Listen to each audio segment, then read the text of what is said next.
Okay, hello everyone.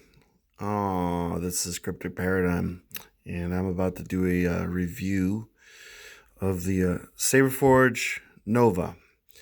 This is a rather beat up Nova. I don't think the Jedi that owned the saber survived, and he or she may have been on a pilot run or something to that effect when their starfighter exploded, because that's the only explanation I have for the damage this saber has. But to be serious, it's a well used saber. I bought it used. I was told that the condition was well, not quite as beat up as it quite is. But that being said, it's full. I've fully charged it. Uh, and I've been kind of constantly cleaning up grime off of it. But other than the grime and the little nooks and crannies of this saber, um, it's actually in pretty good order.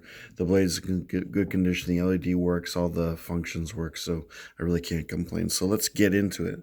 So this is pretty much the premier damage. Focus, focus, focus. Right here. And I did review the Nova in a weathered format previously, and that was just a warrior tier. This is a veteran tier, so it comes with the standard fonts. I believe Viridian, Crimson, and Gunmetal. So far, Viridian is turning out to be my favorite font on this thing, and surprisingly enough, it sounds very similar to how it functions on my antagonist, believe it or not.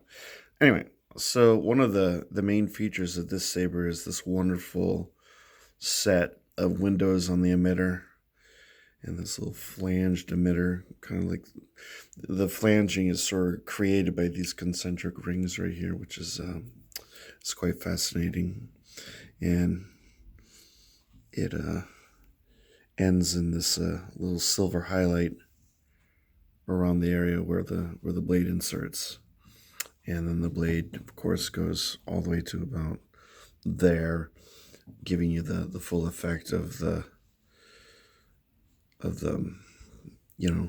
illumination, and so that's quite lovely. Here's your blade retention screw here, and moving right along. One of the things that endears the saber to me is this line that runs on both sides. For some reason, I find that quite appealing. The stalwart is very similar to this, and here's an interesting thing. This is an apprentice saber, but the stalwart is just ever so slightly longer than the Nova. So when it comes to comparison times, I'm going to have to compare the stalwart to the Nova, as well as my weathered Nova to the Nova, and I'm going to do a LED brightness comparison because someone has requested it and suggested that now that I have the saber, I can do that. So I will do just that. Here's a little cutout window. As with the Gen 3 line, there's been some issues with sharpness, and this saber does have some degrees of sharpness on the windows here and here, but nothing too tragic. And of course, when I get to this, you'll see that that's not sharp at all. So here we have our activation switch and our kill key recharge port. This didn't come with a kill key. I had to take, as usual, the kill key out of my my JQ sabers. So I will order a kill key, and the one that the type of kill key I like, I have to get it direct from the Saberforge site because it's the most resilient type of kill key available. And then so I'll wait weeks and weeks and weeks to have a kill key. Such is life. Here's the other marquee sort of attribute to this saber is the grip section, and these are entirely smooth.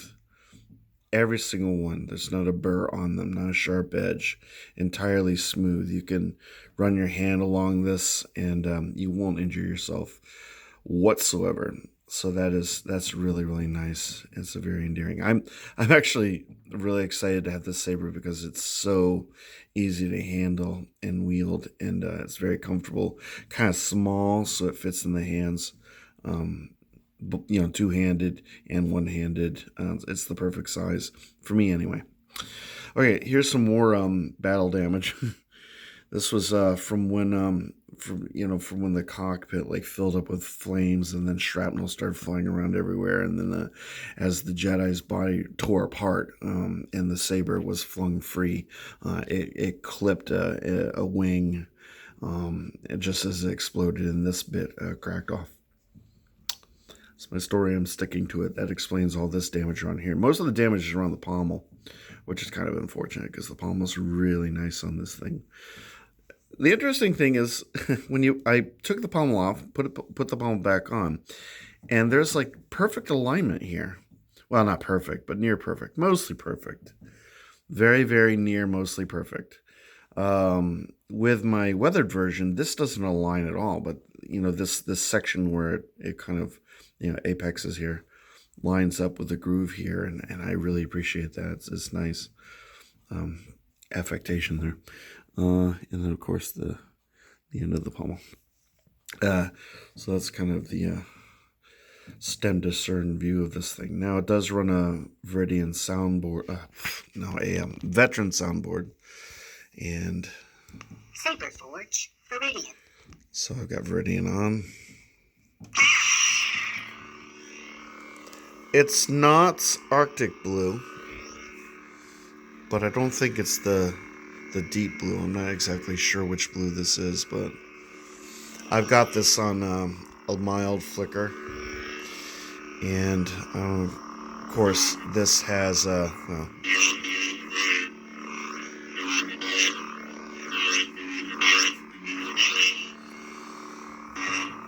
saber comes with the blaster block, and hold on,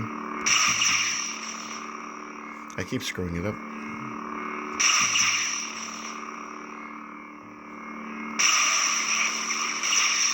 Yeah. I got so used to the Gen 3 sabers that I kept trying to do the Gen 3 saber thing, where you have to actually hold down the switch and then tap it to get the blaster block. With this thing, you just kind of hold it for long enough that it doesn't actually shut the saber off, but it'll engage the lockup sound. Anyway, so this is how you adjust the saber. So turn it off. You hold it.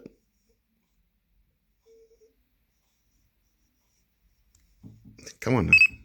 Saberforge Crimson. You select your font. Saberforge Gunmetal. So we'll select that one. Saberforge Gunmetal. And you hold it for 2 beeps. Main menu. Select optical frequency 1. And you can select your frequency of the flicker. 3, 4, 5. I think I'm gonna go with 4. 1. Select sound intensity low. The switch on this thing's a little bit funky, and I've been finding that it's been kind of difficult to program it. High. Select impact sensitivity 1. Select motion sensitivity 1. See, it's just sort of 2, 3, 4, 5, 6, 7, 8, 9, 1, 2, 3, 4, 5. All settings saved. well. Anyway, you get the gist, but the unfortunately the switch is a little bit worn, so it's not working quite as well as it should. But all right. So like I said, comes with 3 fonts, and they're customizable to a degree, which is nice. This one came with a, I believe it's a 32-inch. No, actually, this is a full 36-inch Infinity V4 blade, and this is running a 12-watt Tri-Cree setup. which kind of allows it to be quite deliciously bright.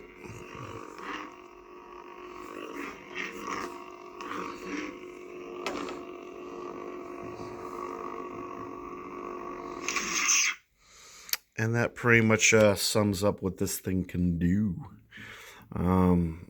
It's not the loudest saber. The speaker tends to kind of terminate right there. So you get all this area from here to here where the sound has to travel. And then the opening is very small, so the sound gets kind of compressed. I found that the Viridian font is the one that seems to handle that attribute the most and sounds the best on this saber. It's the most responsive, so that's pretty much what I'll probably go with permanently. What else is there to say other than I'm just going to give you the final visual tour. I probably failed to mention this this cutout right here, which is just the way it terminates in a V. And this is super smooth. This is a kind of a two-part construction, I think. Actually, it might be milled this way, but I was always under the impression, at least with my weather version, that this was sort of a bit of an insert. You know, this silver part actually inserted and came in here. It's just it's constructed so well that you can't really tell, but I think that's basically the gist of how this is constructed. And of course, this emitter section is pretty much your main choke point, where you're gonna, obviously you can see I'm gripping it here, and these windows, although they are sharp, your hand doesn't really move too much in this area, you know, regardless of what you're doing. So I'm not really too concerned about wounding myself as I would with one of the Gen 3s, of which on all the Gen 3s I've just decided I'm going to wear gloves from now on. Although the Stalwart seems to be the most forgiving one, and so far of all the Gen 3s, other than maybe the Ranger, so far the Stalwart is turning out to be one of my favorites as far as, you know, the aesthetics and the comfort, and it seems to be the longest and, you know, most wieldy, which is why I consider it kind of a companion to this saber. They're very similar. Anyway, so yep, here's your emitters. Nice little squared off section here. It's very, very pleasing to the eye. Your grooves, your little cutouts here. Oop. I thought it would be like helpful to have a background that's sort of neutral. It's sort of been snagging, but always moving onward and upward, trying new things. And of course, this is where all the majority of the damage is, for some crazy reason. And that pretty much sums up the Nova in a nutshell. And of course, you put the kill key in, therefore saving the lithium-ion battery from wear and tear. So this has been my review of the Nova, and if you have any questions regarding this saber, please by all means throw them my way. I'm always happy to answer the questions to the best of my abilities. I'm not the first and foremost expert on such things, but I do try, and that's half the battle, isn't it? And on that bombshell, I hope you wonderful people have a wonderful rest of the week, and I will have more reviews later. I'm going to be reviewing my newly acquired Chrome Prodigal Son, which is just an amazing saber. I mean, it came to me completely minty fresh. I mean, it couldn't have been in better condition if it had come from Saberforge Direct. So that I'm going to do a review of, and I'm probably going to submit that to Sidious for his consideration to put on his community contributor or guest video program. And therefore it won't appear on my site, it'll just appear on his site. But since he's reviewed obviously the older versions of Prodigal Son and the Crystal Reveal version, he doesn't currently have a review, I think, of just the basic Chrome version, so he might be accepting for that. And this saber he did review, so that's why I'm keeping this on my channel. At any rate, I hope you enjoyed the video. Please comment, like, and subscribe, and I hope you all have a wonderful evening, and I will see you very, very, very soon. Okay, everybody have a good night. Okay, I'll talk to you later. Bye bye.